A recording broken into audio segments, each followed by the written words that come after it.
sprema se da ćete sve ponoviti prije ispita, da ponovite 20% gradiva.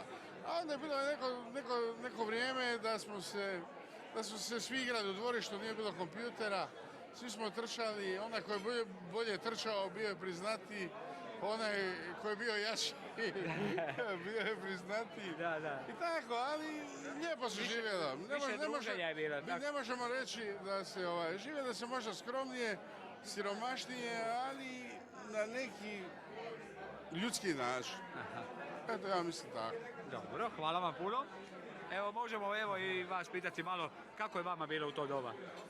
Pa ovo što je doktor rekao, u doba kad nismo imali ničega, tako reći, imali smo nešto, ali to je bilo sve malo.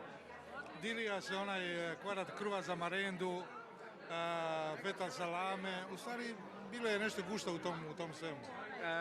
Čega ste se najviše igrali u toj osnovnoj školi, recimo, što je najljepša igra bila, najbolja? Na frenje, pa onda je bilo, kako su na kauču one pločice od zida, jeli?